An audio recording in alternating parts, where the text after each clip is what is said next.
नमस्कार, आप देख रहे हैं पंजाबकेसरी.com और मैं हूं आपके साथ कोमल पवार। इस वक्त की बड़ी खबर हम आपको बता देते हैं। वेनेजुएला पर बड़ा हमला हुआ है और कई मीडिया रिपोर्ट्स के अनुसार यह दावा किया जा रहा है कि यह हमला अमेरिका ने किया है। जी हां, अमेरिका ने वेनेजुएला की राजधानी काराकास में बड़े मिलिट्री बेस पर अटैक किया है। काराकास में नेवी बेस पर हमला किया गया है और पेंटागन में नेवी बेस को ही निशाना बनाया गया है और यह हमला शनिवार को हुआ है और शनिवार तड़के करीब 2 बजे वेनेजुएला की राजधानी काराकास में कम से कम 7 धमाकों की आवाज भी सुनी गई है। शहर में धुएं के गुब्बारे उठते हुए नजर आए हैं। हम आपको लगातार अब स्क्रीन पर भी दिखाएंगे किस तरह से शहर धुआं हो गया है। और स्काई न्यूज अरेबिया और तमाम जो अंतर्राष्ट्रीय मीडिया है वो भी दावा कर रही है कि वेनेजुएला के रक्षा मंत्री के घर और मिलिट्री बेस को निशाना बनाया गया है इस हमले में। इस पर ज्यादा चर्चा के लिए हमारे साथ पॉलिटिकल एक्सपर्ट संदीप चौधरी जी जुड़ चुके हैं। संदीप जी, सबसे पहला सवाल तो मेरा आपसे यही हुआ कि अब वो जो ट्रंप है, 2026 का आगाज हो चुका है और शायद नया युद्ध भी शुरू हो गया है और अब वेनेजुएला से युद्ध करने में अब ट्रंप क्यों अड़ गए हैं? देखिए कोमल, काफी समय से वेनेजुएला और अमेरिका के बीच में रिश्ते जो हैं काफी तनावपूर्ण रहे हैं। आपने सुना भी होगा कि भाई वेनेजुएला के जो प्रधानमंत्री हैं वो कभी भी देश छोड़कर भाग सकते हैं। रसिया के साथ उनकी नजदीकियां जग जाहिर हैं। तो काफी समय से ये प्रेशर क्रिएट किया जा रहा था और जब से रसिया खुलकर वेनेजुएला के साथ आया था तब से अमेरिका के लिए खोया मरो की स्थिति पैदा हो गई थी। क्योंकि अमेरिका पूरे वर्ल्ड वार को देखता है, पूरी दुनिया की जंग को वो देखता है, पूरी दुनिया की पॉलिटिक्स को वो देखता है, पूरी दुनिया का ट्रेड अमेरिका देखता है। और अमेरिका को अगर दुनिया में अपना दबदबा कायम रखना है तो उसे इस तरीके की चीजें करनी पड़ेंगी, अदरवाइज अमेरिका की जड़ें उखड़ने लगेगी। क्योंकि अमेरिका के जो सैन्य बेस है वो पूरी दुनिया में फैले हुए हैं, आपने देखा होगा। ऐसे तो कोई भी देश उन्हें अपने यहाँ खाली करने को कह देगा या उनकी चीजों पर कब्जा कर लेगा। तो वो एक पावरफुल कंट्री है और ये पूरी दुनिया को दिखाता है। और वेनेजुएला क्योंकि अमेरिका के सामने अभी नतमस्तक नहीं था, जिस तरीके से अमेरिका चाहता है कि उसकी शर्तों पर उसके साथ रहा जाए, उसके साथ काम किया जाए। अमेरिका के राष्ट्रपति का अभी एक स्टेटमेंट भी आया था 2 दिन पहले, आपने सुना होगा, ट्रंप साहब का, कि बिना किसी शर्तों के वो आए और बैठ के बात करें। मतलब अमेरिका के इशारे पर चलना पड़ेगा।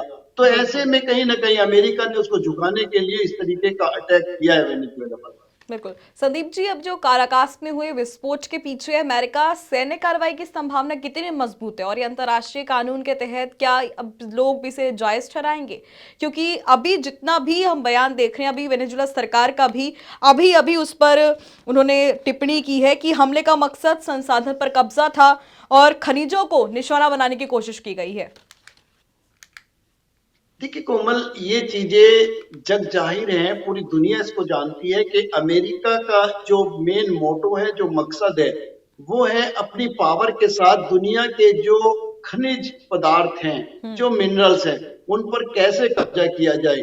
जो भी प्राकृतिक संसाधन है, चाहे वो पेट्रोलियम है, आप देखेंगे अगर आप अरब कंट्री की बात करें, गल्फ कंट्रीज की बात करें, यहाँ पे अमेरिका का हस्तक्षेप केवल पेट्रोलियम पदार्थों के लिए, गैस के लिए, इन चीजों के लिए रहता है। और आजकल अमेरिका का सबसे बड़ा जो फोकस है वो है अर्थ मिनरल पर।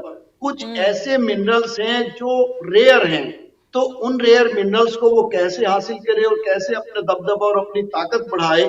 क्योंकि चाइना अपना दबदबा चाहता है और चाइना के पास जो वो रेयर अर्थ मिनरल्स हैं वो काफी हद तक हैं, लेकिन अमेरिका के पास नहीं है। इसीलिए अमेरिका यूक्रेन में भी उन चीजों पर कब्जा चाहता है, अमेरिका पाकिस्तान में भी उन चीजों को ढूंढ रहा है, उन पर काम कर रहा है।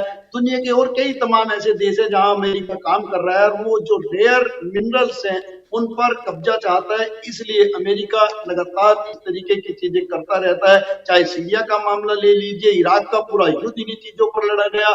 जो ईरान के साथ अमेरिका की फाइट रहती है वो केवल पेट्रोलियम पदार्थों को लेकर रही है, बहाना परमाणु बम का बनाया जाता है। तो यही एक बड़ी वजह है। बिल्कुल।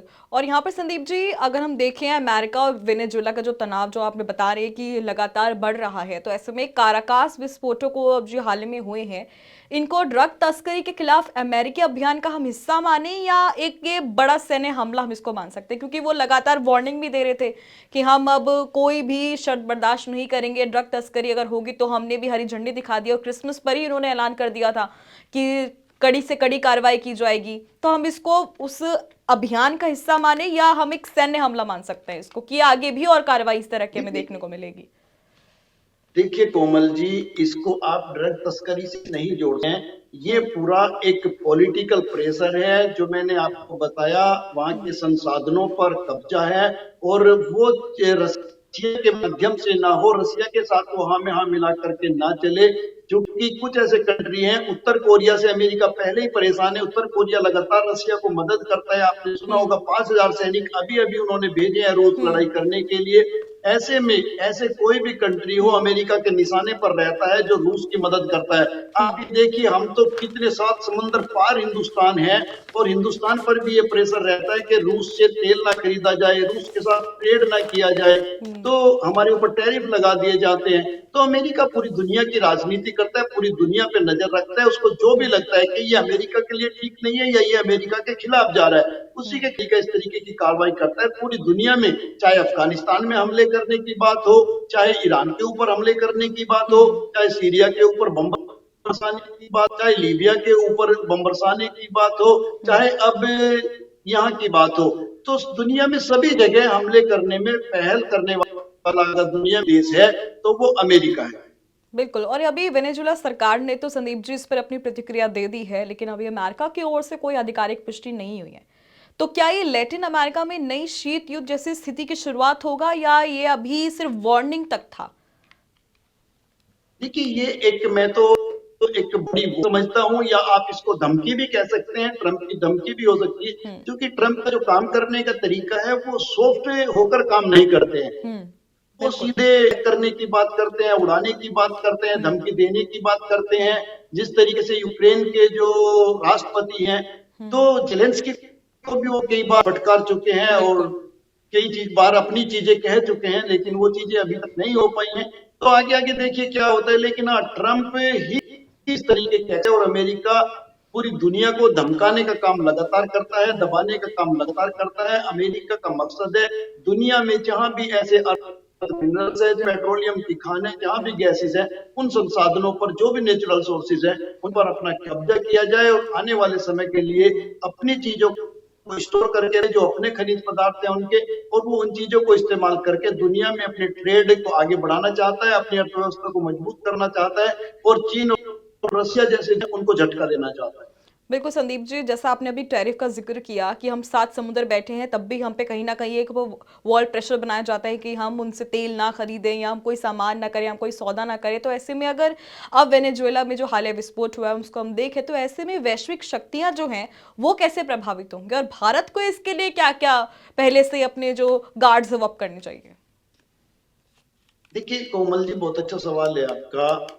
दुनिया में तीन ताकत, अमेरिका, चाइना और रसिया, इन्हीं के अपने कुछ फ्रेंड्स कंट्री हैं जिनके साथ ये ट्रेड करते हैं। हम्म। क्योंकि ये बड़े हथियारों के भी बड़े व्यापारी हैं, बड़ा ट्रेड है इनका, फाइटर प्लेन्स का हो या जो भी डिफेंस की चीजें होती हैं, हम्म। सभी चीजों, फिर मैन्युफैक्चरिंग में भी। और चाइना लगातार अपनी अर्थव्यवस्था को मजबूत कर रहा है। मजबूत करने का कारण ये है कि चाइना में लेबर कॉस्ट बहुत सस्ती है, पब्लिक बहुत है, पॉपुलेशन बहुत ज्यादा है, एंड उनके पास बहुत है। दुनिया की कोई भी कंपनी वहां आकर इन्वेस्ट कर सकती है, अपनी इंडस्ट्री को हम्म। चला सकती है। लेकिन अमेरिका हो गया, जापान हो गया, दूसरे यूरोपियन कंट्री हो गए, वो कहीं ना कहीं दूसरे देशों में भी जाकर के इन्वेस्ट करते हैं, अपनी इंडस्ट्री खड़ी करते हैं। अगर मैं हिंदुस्तान की बात करूं, तो आप अगर दिल्ली, गुड़गांव, एनसीआर में ही देखेंगे, तो आपको यहाँ हीरो होंडा होंडा भी मिल जाएगी, जो जापान की कंपनी है। आपको यहाँ मित्सुबिशी भी मिल जाएगी, आपको यहाँ तमाम बिल्कुल। देशों की सैमसंग मिल जाएगी, कोरियन कंपनी है, तमाम देशों की यहाँ पे मिल जाएगी, उनका इन्वेस्टमेंट यहाँ पर मिल जाएगा। हम्म। तो ऐसे में हमें ट्रेड करने के लिए एक वातावरण बनाना पड़ेगा। और सबसे बड़ी बात, इन लोगों के साथ हम ये या दुश्मनी लेकर काम नहीं कर सकते। ना ही हिंदुस्तान कितना भी विरोध करे कि हम चाइना के सामानों का बहिष्कार करेंगे, हम चाइना की हकीकत ये है, हम चाइना का बहिष्कार नहीं कर सकते। चाइना के साथ भी मिलकर के चलना पड़ेगा, क्योंकि बहुत सारी ऐसी चीजें हैं जो चाइना से हमें सस्ती मिल रही है। हम्म। हमारा जो एग्रीकल्चर है, एग्रीकल्चर हमारा इसलिए आप पे आज भी चल कि चाइना से कई चीजें हमें एग्रीकल्चर के लिए बहुत सस्ती मिल रही है। हमारे यहाँ गरीबी है, मेडिकल में कुछ ऐसी दवाइयां आ रही है जो चाइना से हमें बहुत सस्ती मिल रही है। हम लोग अपने घर में पूजा पाठ भी करते हैं, जो आप गणेश जी की मूर्ति देखते हैं, कृष्ण जी की मूर्ति देखते हैं, दिवाली पर पटाखे चलाते हैं, होली पर रंग चलाते हैं, वो आपको मार्केट चार्ज सस्ते मिल रहे हैं, जो कि चाइना हमें दे रहा है। अगर चाइना नहीं देगा तो शायद ये सब चीजें बहुत महंगी हो जाएंगी, और महंगी होने के बाद सरकार के खिलाफ विरोध हो जाता है। अमेरिका से भी हम लोग दूरी बना के नहीं चल सकते, हमसे भी दूरी बना के नहीं चल सकते। तो हमारे लिए तो ये है कि हम किस तरीके से सॉफ्ट होकर और प्यार से सबके साथ मिलकर उनको अपने प्रोडक्ट दे सके, अपना बिजनेस दे सके और उनके सामान हमारे यहाँ इस्तेमाल हो सके। यही मुझे लगता है ट्रेड की एक बेस्ट तरीका हो सकता है। अदरवाइज लड़के झगड़ के नहीं हो सकता। हमारे रास्ते अमेरिका बंद कर नहीं पाएगा तो हमें प्रॉब्लम हो जाएगी। हमारा व्यापारी, हमारा बिजनेसमैन मारा जाएगा जो अमेरिका में काम करना चाहता है, अमेरिका को सप्लाई कर रहा है, जो वहां पर उसके कस्टमर है। अगर हम चाइना के साथ काम करेंगे तो चाइना से, इवन बांग्लादेश एक छोटा सा देश है, $16 बिलियन का हम काम करते हैं, बिजनेस करते हैं बांग्लादेश के साथ, उसको भी अगर हम बंद करेंगे तो हमें कई तरीके की प्रॉब्लम आ सकती है। सब्जियां हमारे यहाँ से बांग्लादेश में जाती है, फल फ्रूट हमारे यहाँ से बांग्लादेश में जाता है, मछली हमारे देश से बांग्लादेश है, बिजली अडानी का सबसे बड़ी कंपनी है जो बांग्लादेश को बिजली देने का काम करती है, इंटरनेट तक बांग्लादेश का हमारे माध्यम से चलता है। तो ये चीजें कहने में अच्छी लगती है कि बांग्लादेश हमारा दुश्मन हो गया। इवन आपको ताज्जुब होगा, पाकिस्तान जो हमारा एक शत्रु देश है, पाकिस्तान के साथ भी हमारा ट्रेड चलता है। पाकिस्तान से प्याज और कई चीजें हमारे देश में आती है, चीनी भी आती है और हमारे यहाँ से कई चीजें हैं जो पाकिस्तान में जाती है। बिल्कुल। तो कहीं ना कहीं भारत को बहुत ही सॉफ्ट पॉलिसी है, जो ट्रेड पॉलिसी है वो बहुत सोच समझकर चलनी होगी, क्योंकि इस वक्त ये दौर ही अब जो नया है ये थोड़ा सा वर्ल्ड पॉलिटिक्स, जियो पॉलिटिक्स को भी कहीं ना कहीं पूरा प्रभावित करेगा। संदीप जी, का आखिरी सवाल मेरा आपसे यही होगा, अब वेनेजुएला में आपने उसका जिक्र किया कि अब जो हमले हो रहे हैं वो कहीं ना कहीं ट्रंप दिखाना चाहते हैं कि वही सर्वोपरि हैं, और आपने यहाँ पर अभी ईरान का भी जिक्र किया है।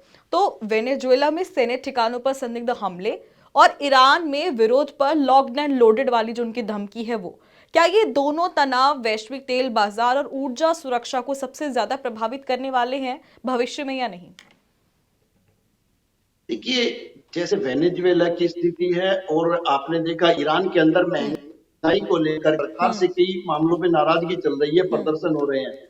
हमारे देश में भी होते, दुनिया के तमाम देशों में चीजें होती रहती है समय समय पर। हमारे देश में कितना बड़ा किसान आंदोलन हुआ तो ट्रंप का कोई स्टेटमेंट नहीं आया, या किसी भी दुनिया के किसी देश का कोई स्टेटमेंट नहीं आया। लेकिन ईरान में अगर प्रदर्शन होता है, क्योंकि ईरान नजर है अमेरिका की, ईरान के तेल पर नजर है अमेरिका की, ईरान में किस तरीके से एंट्री ली जाए उस चीज पर नजर है अमेरिका की, ईरान की सरकार को किस तरीके से अपने चंगुल में फंसाया जाए उस पर नजर है अमेरिका की। तो ईरान की छोटी छोटी गतिविधियों पर अमेरिका नजर रखता है और अमेरिका के राष्ट्रपति का स्टेटमेंट आ जाता है। इस तरीके से आपको चीजों को समझना पड़ेगा। रही बात वेनेजुएला की, वेनेजुएला को भी अमेरिका अब पूरे तरीके से अपने शिकंजे में लेना चाहता है, अपने पंजे में दबोच कर रखना है कि वेनेजुएला के अंदर पत्ता भी हिलेगा तो अमेरिका के इशारे पर हिलेगा, वहां की सरकार बनेगी तो अमेरिका के इशारे पर बनेगी, वहां का प्रधानमंत्री होगा तो अमेरिका के हिसाब से चलने वाला होगा। जैसे कि कई देशों में चीजें चल रही हैं, पाकिस्तान में अमेरिका की इजाजत के बिना पत्ता नहीं हिल सकता, सीरिया में पत्ता नहीं हिल सकता। ऐसे तमाम देश, सऊदी अरब कंट्री जितने हैं, ये कतर हो या दूसरे देश हो, इनमें अमेरिका के बिना पत्ता नहीं हिलता। सदैव जी, बहुत शुक्रिया हमारे साथ जुड़ने के लिए, इस चर्चा को बेहद खास बनाने के लिए बेहद शुक्रिया। बहरहाल अभी ट्रंप के लिए जो लगातार उन्होंने वेनेजुएला के लिए स्थिति बनाई है और जो ईरान के लिए स्थिति बनाई है, वो बिल्कुल लॉक्ड एंड लोडेड वाली धमकी है। तो ऐसे में अब वर्ल्ड पॉलिटिक्स किस तरह से बदलेगी और वैश्विक शांति किस तरह से प्रभावित होगी, ये देखने वाली बात होगी। फिलहाल अभी के लिए सिर्फ इतना ही, लेकिन देश और दुनिया की तमाम खबरों के लिए आप देखते रहे पंजाबकेसरी.com। नमस्कार।